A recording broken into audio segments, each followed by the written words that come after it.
on this stage. Hi, my name is Angel Mueller, aka Angel. Thank you so much for coming tonight. We are so excited. Did you enjoy the joy of laughter tonight? The joy of praise, the joy of laughter. And I want to talk to you tonight about the joy of dreaming again. Because I know that there are so many in this room tonight that has birthed a dream inside of you. Maybe as a child, as a teenager, or a young adult, and it has been put aside. And you know, I know some of you are going, who is this girl? How many of you have no idea who I am? It's okay, raise your hand. Half the room. Great, let me explain who I am to you. Nobody. I am a girl who has not written a song. I have not written a book. I haven't accomplished any of those things. I actually was a girl that came from a broken home. I had a father who had 4 affairs. I had 4 brothers that were drug addicts for 13 years. I visited every jail and prison and rehab possible. But I am a girl that had a mother that never stopped living out loud. Do you know what I mean by that? Walked out, never giving up. Left alone with 5 children and never gave up. Always showed us what it was like to never stop believing. And I know we just had such a wonderful time of life, and he was absolutely fantastic, wasn't he? He was hilarious. He was hilarious. But I want to make sure, though, that you walk away tonight inspired to continue to laugh and have joy in your lives, because living out the dreams that God has given you, whether you want to put them aside or not, living them out brings joy and laughter. This is a time where we need it now more than anything. It's pretty tough out there right now, isn't it? There's a lot of hate. There is a lot of crime. There is a lot going on that is making our lives pretty hard, isn't it? It's pretty tough. And so I'm going to share me. I'm going to share my story because that's what I have. Your experiences that has happened to you, that's all you have. And no one can take that away from you. No one can take away your experiences. And so I want to share how real that really is. That God actually gives dreams and then he speaks through those dreams. That he actually can walk you through showing what your life is supposed to look like, what it's going to look like, and the promises that he has for you. You see, when I married my hot husband, I actually agreed with him. We shook hands. And it was very clear by the mentors that was mentoring us in our pre-marriage counseling thing that we had to do, that we knew we didn't want to have kids. We shook on it. We said, no kids. And he's a boat captain in Louisiana. He was gone at that time, 28 days gone, 14 days home. And we agreed upon that. And about a couple of years later, from all the trips that we were doing, a lot of missions trips for children, going to Ireland, going all over the place, and he had decided he changed his mind. And I had told him, I'm sorry, there's no reneging. You don't get to change your mind. I get to choose. And so I tell you, my mother got really upset with me on that one, and she said, well, are you asking God to give you change your heart, give you the desires of your heart for this child? No. I just figured if that's what he wants for me, he's going to put it there. I'm not saying that was right, but I'm going to tell you that is what happened. Because how many of you actually get up and you go to the altar, or you get up in the morning and say, I give my life to you, do with it as you will? Y'all know he actually takes you seriously? Yeah. He makes you mean it. He wants to do something with it. And so I think what we do is we get so distracted in life and the chaos, and we actually forget that you are enough. He already has given inside of you everything that you need to accomplish any of the dreams and desires that he has laid on your heart. You are enough. Do you know these things that you do in your life, these gifts and these talents? You know the things that become really natural to you? It's easy for you to do. It's easy to decorate, or it's easy to sing and be the worship leader, right? The easy stuff, but because it was given to you. It was a gift. It was a talent given to you. And we're so busy trying to compare ourselves to everyone else. We're trying to live up to others' expectations. We're trying to compare when we already have inside of us what he created for us to be. It's already there. And we're overlooking it because of our experiences and these distractions that we have going on. And so, that is what I prayed. I prayed, whatever your desire, whatever your will, have it your way. And then I was sitting in my room one time, just right after we come back from one of those mission trips, and I was watching Father of the Bride. Anybody watch Father of the Bride? Yeah. Anybody see part 2? Yeah. Like mom and that. Mom and baby. Moms and daughters do not get pregnant at the same time. But anyways, it was cute at the end, right? When the babies come out. And they come out, and right at the end, those 2 babies come out, and they're holding together, and all of a sudden I started bawling. And my husband come running in the room, and he said, "What's wrong? What's the matter? What's the matter?" He said, "Yes! Let's start now."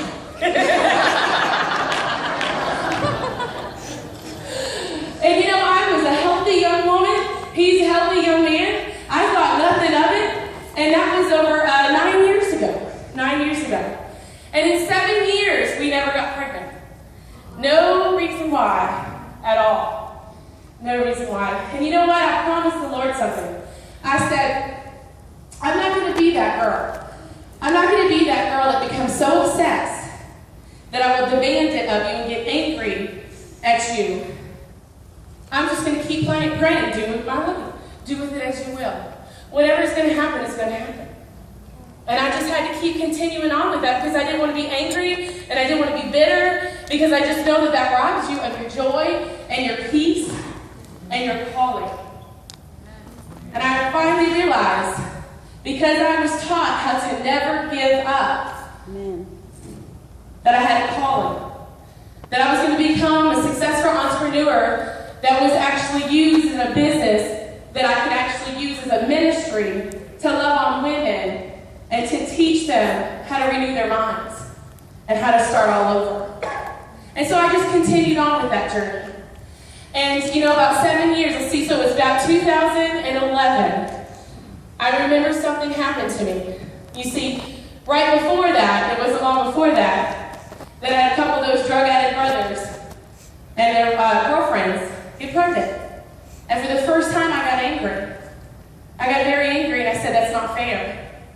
2 young, healthy, happy, God-loving, fearing people, and we can't have one, but they can. Breaking up every other day, in and out, never know where they're going to be living or anything like that. I said, that's not fair. It's not fair. And he said, I didn't call you to understand what was fair.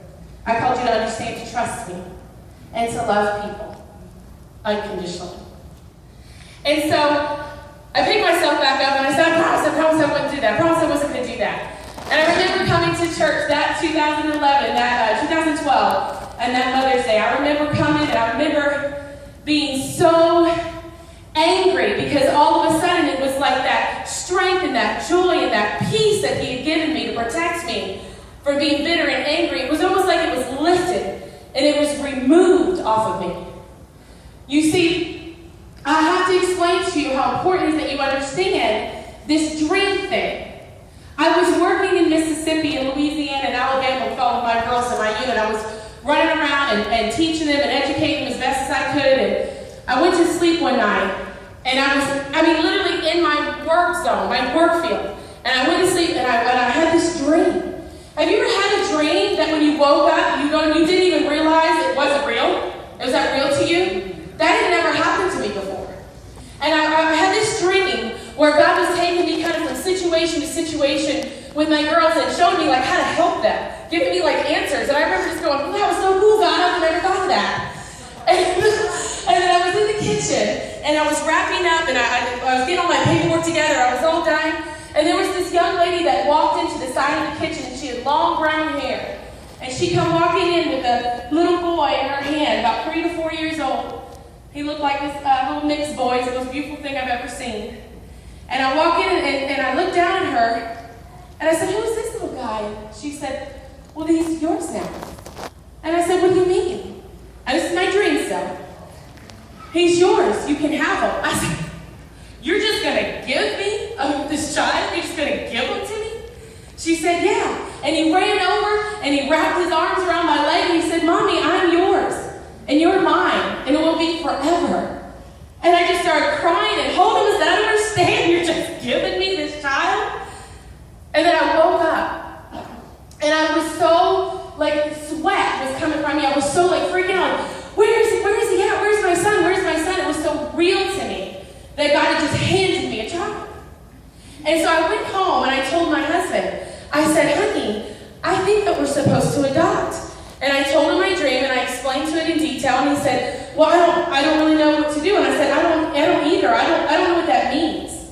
Okay? And so 2 days later, I go to one of my girls' house. And I'm an independent sales director with Mary Kay, right? And so when I went to my girl's house to teach her how to have skincare parties, it was 2 days after this dream, and I just got back. And we had this little kickoff party, and there's about 15 women there. It was really busy, and a lot going on, and they're all having a lot of fun. And there was one girl that was really drawing my attention, and she had long brown hair. And I said, do you know what it was about her? And I just was so drawn to her. And so I got up at the end when everything was over. I had got the girls all out of my way, and I just kind of cornered her in the kitchen. She's up there eating appetizers, and I said, who are you? And she said, Jennifer? I'm a little intimidating, I'm kind of tall. When I said, who are little girls? And so she was like, I don't know what it is you want to know. I said, I just know that I'm supposed to know you. I don't know what it is. Can you tell me what you do? And she said, I work for the adoption agency in the state of Florida. So I'm bawling in front of this complete stranger. I know you don't know me. I know we just met, but I have to tell you my dream. And so I explained it to her, and then she said, well, I guess we were supposed to meet tonight. So I didn't know what to do next after that. If I had met her, I don't know what I would have done. And so all of a sudden I get a call from her, and she says, I need you and your husband to show up. We're going to do orientation. I said, okay. I said, what do I bring? What do I do? She goes, I don't know. If you want to bring pictures of the family or whatever, you just come on. We just want to meet. And so what I didn't realize is that you have to go to orientation to be approved, right, to adopt through the state. So we get there, and I bring a picture of my family, and because they asked me, what did I want? And I said, is this like Burger King? Have it your way? Like, I don't really understand what you mean, what I want. They were like, well, you can decide. And I said, well, I don't know. I guess I'll take up anywhere it's up to 10 years old. I don't pay the sex. I don't pay the race. And then that's when I handed her a picture of my family. Anyone who's seen a picture of my family, colorful is one way to put it. We have Thai babies. We have Puerto Rican babies. We have redhead babies. We have them all. I said, you give me whatever you want. He's going to fit in with this family. Okay? He's going to fit in. And the woman just like tears were coming down her eyes, and she just said, I just never seen a couple more men to adopt. And I said, well, what next? And I said, what do we pay? She says, oh, adopting through the state is free. I said, oh, God knew what he was doing. I had $30,000 a hand for a kid. This is great. I'm just going to keep following the footsteps that he's ordered for here. I was excited. And so we started a class which called a MAX class to get certified to adopt through the state. And that was about 12 weeks long. And when we got done, they didn't have really much time for us because they really wanted foster parents. That is the greatest need right now, not just adoption parents. So they never even came and did our home study. And like I said, that was back in 2012. And I remember after that got done and we've heard nothing and nothing was happening. And I was sitting right there, Mother's Day. And I remember my pastor called every Mother's down. Every Mother's. He said, I don't remember you ever doing this for. Every mother to come all the way down. So of course, like literally the whole place was empty. All the mothers were up front, filled this entire place. And I remember sitting there. And you ever had those angry tears that come down your face? That hot, they burn your face. You know, that's what was happening to me. And my husband looked at me and said, are you okay? And I said, I could just punch every one of them in the face right now. We're gonna have to get out of here. We're gonna have to go. He said, all right, come on, let's go. We grabbed our stuff and we took off as fast as we could. I got a phone call from a friend here, and he said, the drummer, LaShawn, I had not had a relationship with him. I didn't really know who he was that much except for the guy up there being the drummer at the time. And he said he was supposed to pray over you. And I said, well, what about? What is it? What is it? He said, he just wants to get on the phone and pray with you right now. And he said, okay. And I said, all right. So he gets on the phone, and I said, can I help you, sir? He said, I was trying to catch you, but you got out there so fast. And I said, well, I probably wouldn't be Christian-like for me to tell you what I was thinking. I had to go. And he said, I know that I'm supposed to tell you that your time to be a mother is now. I said, what'd you say? He said, can I pray over you for this? I said, okay, and he did. By the time I was already in my backyard, knees, the grass, snot running down all over my face. And he got done, and I looked at my husband. I said, get in the bedroom. You get pregnant tonight.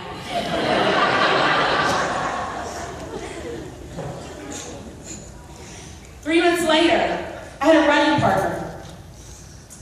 And we were running on the Bailey Bridge. And I had this strong sense of urge inside of me, and I looked at her and I said, Mandy, you're supposed to hold me in skincare class. I was like, you're supposed to hold me in skincare. I bugged her, didn't I bug you? I said, I really am so strong, my next pink Cadillac director's going to be there.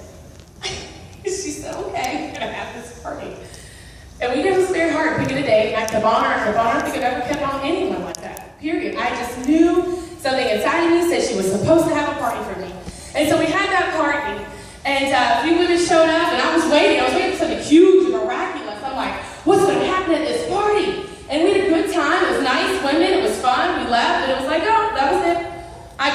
Nothing great happened. It wasn't anything miraculous, anything crazy. I mean, it was just a normal party, normal what I do.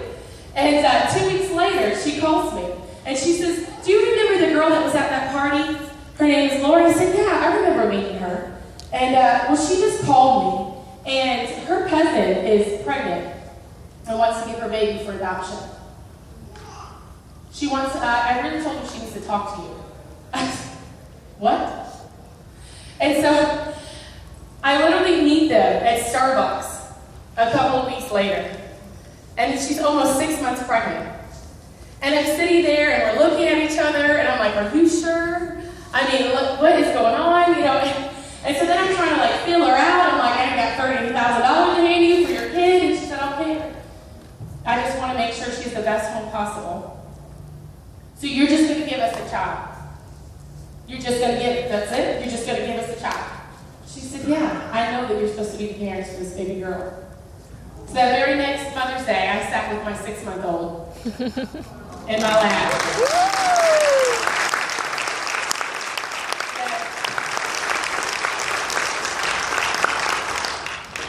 He is still the giver of dreams. He will still walk you through the promises he's given you. You see, the problem is, some of you that have been birthed inside of you, these dreams, you are awaiting because you're so afraid of the labor pains. And you're staying pregnant with that. Now, moms, how many moms are in the room? You went through the labor. You got your little miracle, didn't you? Right? Yes. And some of you went, that was worth it because you did it again. Some of you again and again. Because you just knew that small amount of pain, that time that you were going through that pain, was going to be worth the miracle that came out on the other side. Do you understand what I'm saying? Amen. We have got to stop being so beaten down by the struggles of this life. We have got to stop wasting our time comparing ourselves or worried about what past we have come from. Okay? Worried about the mistakes that we have made, the choices we have made. You are enough. You are enough. And this is a time in our society where we need people who are not afraid to dream again. Because some of you have experiences, or you have talents, and you have gifts that can be out there changing this world. Whether it's for children, whether it's somehow for the community, whether in politics. We need some changing in the politics. Do we have any Christians in here tonight? You understand what I'm saying? So we've got to stop being so scared. We've got to stop putting it to the side, because what we're doing is we're waking up and we're feeding the kids breakfast and we're putting them off to school and we're going to work, and then we come back home and we do their homework and we go to bed. We wake up, we feed them their breakfast, we take them to school, we go to work, we come home, we go to homework, we go to bed. Do you understand what I'm saying? There's a little cycle. that's going on. It's a cycle. It's important. What we're doing in a daily routine of our lives is absolutely very vital and very important. I understand that.